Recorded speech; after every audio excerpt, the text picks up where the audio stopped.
Hello everybody. This video will be showing you the process of editing a washed out raw image into a photo overflowing with enhanced dramatic color. My entire workflow will be in Lightroom, but the same concepts and ideas will apply to other photo editing programs that you might be working in, and they can give you similar results. To begin, I always like to start with the lens corrections. I will check the box next to Enable Profile Corrections and make sure the correct options are selected. If I toggle the before and after, you can see the update. From there, I will move on to the basic section, and I'll start with the white balance. You can use the eyedropper tool, but I'm going to slightly decrease the temperature and tint by moving each slider a little bit to the left. Currently, the area outside the cave is overexposed, and then the area inside the cave is underexposed. So for these global adjustments, I'm going to focus on the area in the middle of the photo that is outside the cave, and I'm going to bring the exposure down. I will increase the amount of contrast and harden up some of those edges.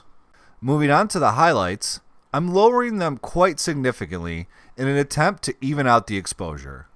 But I will increase the shadows and bring back a small amount of detail from those dark areas. When adjusting the whites and blacks of the photo, I'm going to hold down Option, and Lightroom will temporarily remove all the other colors from the image.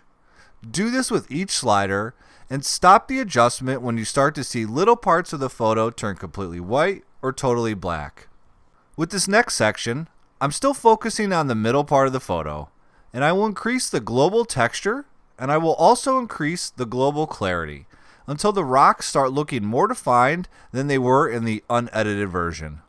In the final global enhancement section, I'm going to increase the vibrance of all the colors in the image and also slightly increase the color saturation, especially because I'm trying to edit this photo to be full of bright colors.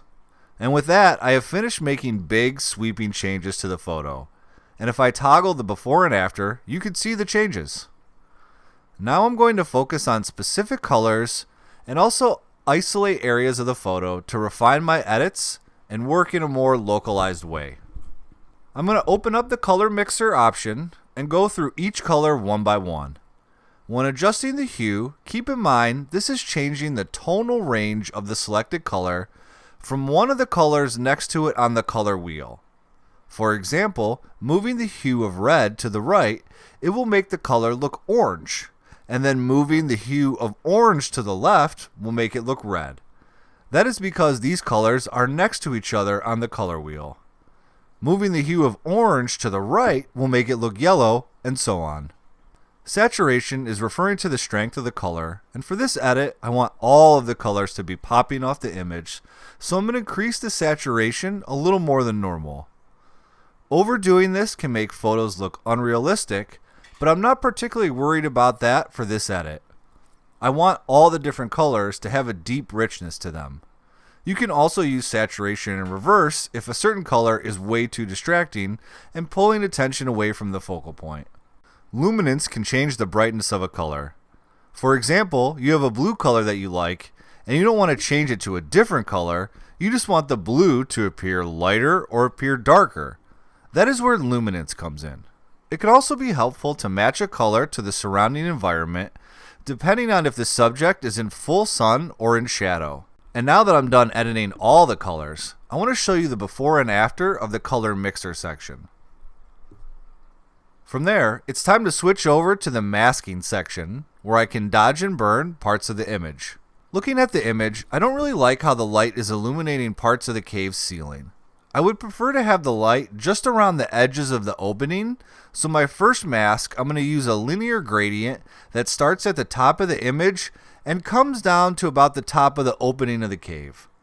I'll decrease the exposure, and now almost all that light is hidden in the shadow. As for the outer rim of the cave, I like how the light is highlighting some of the edges, but I want that to go even further, so my next mask will use the brush tool. I will paint over the areas that are currently getting some of the sunlight and increase their surface area so that it looks like more sun is hitting the edges of the rock. All of these adjustments will only apply to the areas that I have painted over with the brush tool. To finish this section, I will increase the temperature and give the masked areas a warm sunlight feel. There are a couple areas away from the rim that are still lit up from the natural light. To make it look like all the sunlight is only visible on the edge of the cave, I'm going to use the brush tool and paint over these areas. And this time I will decrease their exposure to blend them into the shadows. Looking at the image, I want to warm up some of the cave and the rock ledges outside the cave along the left-hand side of the photo. To do that, I'm using the brush tool and painting over those areas, and then I'll make my local adjustments and increase the temperature.